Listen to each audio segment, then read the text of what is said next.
ሮዛ የሉሊት እናት ለማስገደል ገዳዩን አነጋግራ አቤት ድረስ አስገብተዋለች። ሉሊትና እናትየዋ እንግዲህ አገር ሰላም ብለው ተኝተዋል። በተኙበት እንግዲህ ገዳዩ ማንነቱን ሳያሳይ ሁሉ ነገር ሸፋፍኖ ቢላውን ይዞ ገብቷል። ሉሊትና እናትየው ግን እንቅልፍ ዓለም ውስጥ ናቸው። ነገር ግን እንደ አጋጣሚ ቀና ስትል ሉሊት ስታየው ትጮኻለች። ዳዊትና ሮዛም ከክፍላቸው ተኝተዋል። ዳዊት ጩኸቱን ሲሰማ በሮ ወደ እነ ሉሊት ክፍል ይሄዳል። ሊገላቸው ሲታገል ፈጥኖ ይደርስባቸዋል።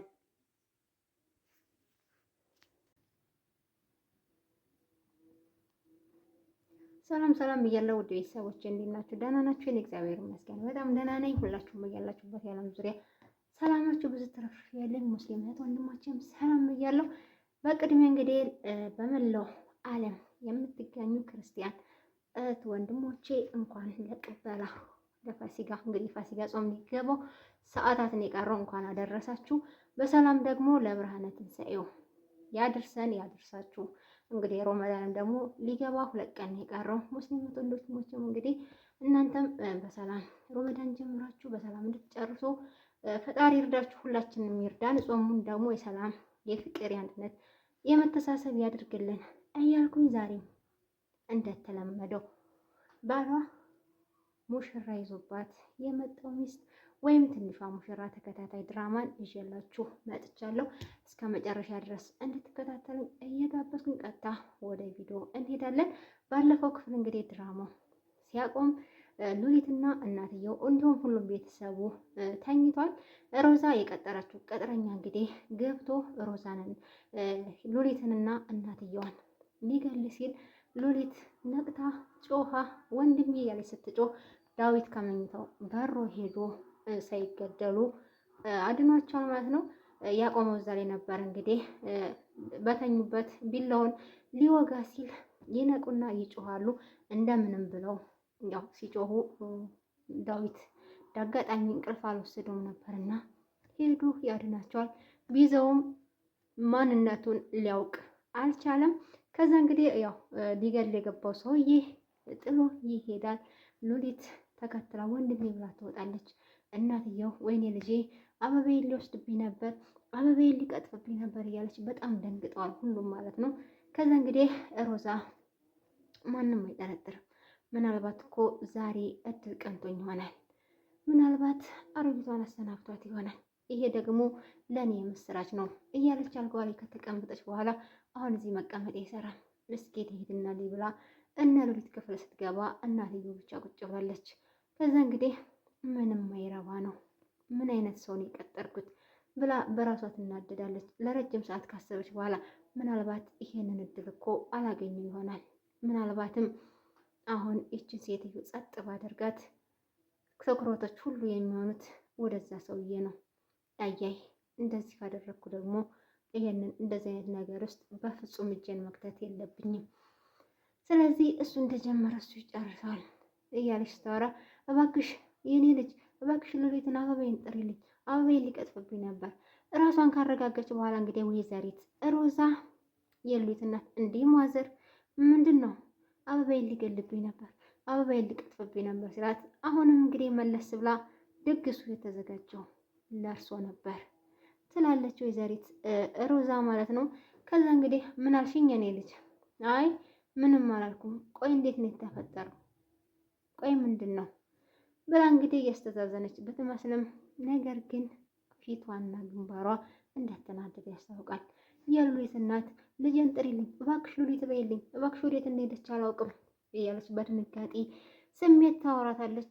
ሮዛ ግን ምንም ሳይመስላት ታወራለች። ምን ነው ፈጥጥ ብለው ትኩር ብለው አዩኝ ትላለች። ከዛ አይ ምናልባት መልክሽ ስቦኝ ይሆናል እንዴ፣ በመልክ ይጠራጠራሉ እንዴ ትላለች። ከዛ እንግዲህ እንደዛ እያለች ሉሊት ትመጣለች። እናትየዋን እቅፍ አድርጋ ልጄ አበባዬ ላንሽ ተረፍሽልኝ አበባዬ እያለች እንግዲህ እያገላበጠች ትስማታለች። እናቴ ፈጣሪ ሁለተኛ እድል ሰጥቶናል፣ ስለዚህ ምንም እንዳልተፈጠረ አስቢው፣ በቃ ዛሬ ተርፈናል አይደል? እንችን እኮ ሊወስድብኝ ነበር፣ ምን ይወጣኝ ነበረ? አንቺን ይሄ አጥቼ ቢሆን አጥቼሽ ነበር እኮ አበቤ መትረፍሽ እኮ አይታይም እያለች እናትየዋ ሉሊትን እቅፍ አድርጋ እያለቀሰች እንዴ እማዬ ልትውጪ ነው እንዴ? ይሄን ያክል ነው እንዴ የምትወጪኝ? ምን አለ በዋጥኩሽና ከዚህ ሁሉ መከራ በሰወርኩሽ? ምን አለ እቅፍ አድርጌ ከዚህ ሁሉ ጭንቀት በሸሸኩሽ? በቃ አሁን ምንም እንዳልተፈጠረ ቁጠሪው። ምንም አልሆንም፣ ደህና ነን። ፈጣሪ ሁለተኛ ዕድል ሰጥቶናል። ስለዚህ አትጨነቂ እናቴ፣ አሁን ደህና አይደለን። ስለዚህ አታስቢ ብላ እናትየዋን እንግዲህ ካረጋጋች ካጽናናች በኋላ ባንቴኑና ዳዊት ደጅ ቆመው ሉሊት ባትጮህ እኮ ገድየው ጨርሼው ነበር፣ ወይም ደግሞ እንደምንም ብዬ ማንነቱ ነው የነበረ። ስለዚህ አሁን ምንድን ነው ማድረግ ያለብን እያሉ ሲያወሩ እንግዲህ ሉሊት ትመጣለች። ከዛ ቆይ ፖሊስ ጣቢያ ሄደን ወንድሜ ምንድን ነው ማድረግ ያለብን ክላስ ጠይቀው ምን እናደርጋለን? ፖሊስ ጣቢያ ሄደን እናመለክታለን ይላታል። በቃ ፖሊሶች ምንድን ነው ማድረግ ያለባቸው? አንድ ባንድ ስለ ነገሩ መረጃ እንሰጣቸዋለን። በዛ መሰረት ፍለጋቸውን ይጀምራሉ። ስለዚህ መጀመሪያ የእሱን ማንነት ከየት እንደሆነ ምን እንደሆነ ማጣራት፣ ከዛ እሱን አድኖ መያዝ ይላል። አይ ስለ እንደዛ ከሆነ ፖሊሶች መጀመሪያ ያለባቸው ከሁለተኛ ምዕራፍ ነው ማለት፣ ምክንያቱም አንደኛውን ምዕራፍ እኔ ጨርሼዋለሁ ስትል ሉሊት፣ ዳዊት በተናደደ ስሜት ቢሆንም ሉሊት ይሄ እኮ እንደ ትናንትና ወይም እንደ ልጅነታችን የምንጫወተው እቃቅ አይደለም ይላታል። እኮ አይደለም። ስለዚህ የምትፈልጉት እሱን ፎቶውን ወይ ደግሞ የሰውየውን ማንነት አይደል? ያንን ደግሞ እኔ ጨርሼዋለሁ ብላ ያገኘችውን ዋሌት ትሰጠዋለች። ትናንትና ማታ ያልሰጠውክ በጣም ተረብሼ ስለነበረ እስክትረጋጋ እየጠበኩ ነው ትላለች። ከዛም እንግዲህ ዳዊት ቀበል ብሏል። ከዛም ከዳዊት ደግሞ ባንቴኑ ቀበል ብሎ ሲያው ባንቴኑ በጣም ይስቃል። ምክንያቱም ልጁን ያውቀው ኖሯል።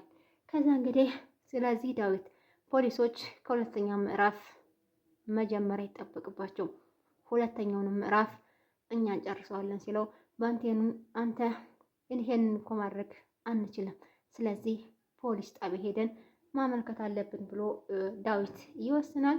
ዳዊትና ባንቴኑ እንግዲህ ተከታትለው ይሄዳሉ። አጋቹ እንግዲህ ሮዛ ጋር ይደውልና የቀረውን ገንዘብ እንዴት ልክላት ትነግረዋለች። አንተም ማትረባ ከፈለክ ራስክን አጥፋ፣ ካለዛም ራስክን ሰውር፣ የተነጋገርነውን ነገር አልፈጸምክም፣ ስለዚህ አልከፍልህም ትለዋለች። ከዛ እንደዛ ካልሽ እንግዲህ አንድ ባንድ ነገሩን ለባለቤትሽ እነግረዋለሁ። ይሄን እንግዲህ አንድ ወፍ በአንድ እግሯ እንደማለት ነው። ስለዚህ ለዳዊት ምንም ነገር ብትነግረው ምንም የተፈጠረ ነገር የለም። ስለዚህ እንደውም የከፈልኩን ቀብድ ጭምር ትመልሳለህ ብትለውም እሱ ግን የባልሽ ቁጥር የመጨረሻው 38 አይደል ሲላት በጣም ትደነግጣለች። እንዴት አገኘኸው? ከየት አወቅከው? ስራዬ መግደል ብቻ ሳይሆን መሰለልም ጭምር ነው። ስለዚህ አንድ ባንድ ለባልሽ መናዘዝ ጀምራለሁ፣ ከዛ ሁለታችንም አንድ እንሆናለን ይላታል። እሷም በቃ እሺ ብላ በሀሳቡ ትስማማለች። ገንዘቡን አፍንጫ ላይ ወረውርልሃለሁ፣ ነገር ግን ከዚህ በኋላ ሮዛ የምትባል ስሟን አይደለም ምኗንም እንደማታውቅ ነው የምትሆነው ብላ ስልኳን ትዘጋለች። ዳዊትና ባንቴኑ እንግዲህ ሄደው ያመለክታሉ። ያለውን ፎቶውን፣ ዋሌቱንም መታወቂያውንም ይሰጣሉ ማለት ነው። ከዛ እንግዲህ እሺ እንዴት ነው ሲለው ሁሉን ነገር ሰጥቻለሁ፣ ነገር ግን ችግር ስላልደረሰ ነገሩን ችላ ያሉት ይመስለኛል። ስለዚህ እኛ የራሳችን ምሽን ማዘጋጀት አለብን። ሰውየው ቆንጅየው ይባላል። በጣም የሆነ የመጠሪያ ስም አላቸው። ስለዚህ እሱም በቀላሉ አይያዝም፣ ከባድ ነው።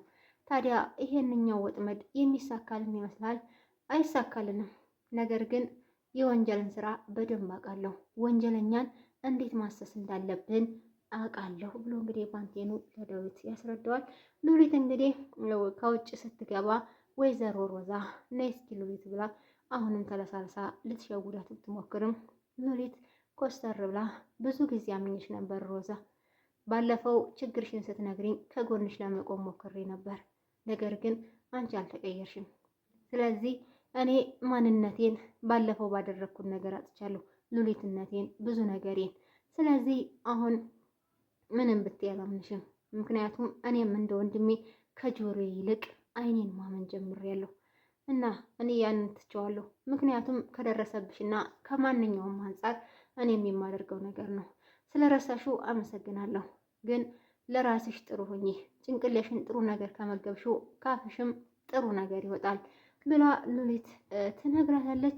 እሷም እንግዲህ በድጋሚ ልትሸውዳት ትሞክር። ሉሊት አንቺ መቼም ቢሆን እኔ ላይ የጦር ቃላትሽን ከመወርወር ወደኋላ አላልሽም። ስለዚህ ለራስሽ ጥሩ ሁኚ ብላ እንግዲህ ሉሊት ጥላት ሄዳለች። ሮዛም ትናደድና ነቀስ ብላ ትሰድባታለች ማለት ነው። ከዛ እንግዲህ ወደ ክፍሏ ትገባለች። ሮዛ አሁንም ያ ሰውዬ ይደውልና ባንቴኑና ዳዊት ለፖሊሶች መረጃ ሰጥተዋል። ስለዚህ አጥሩን ስዘል ደግሞ ዋሌቴ ወድቋል፣ ሳያገኙት አይቀርም። ለተወሰነ ጊዜ ራሴን መሰወር አለብኝ።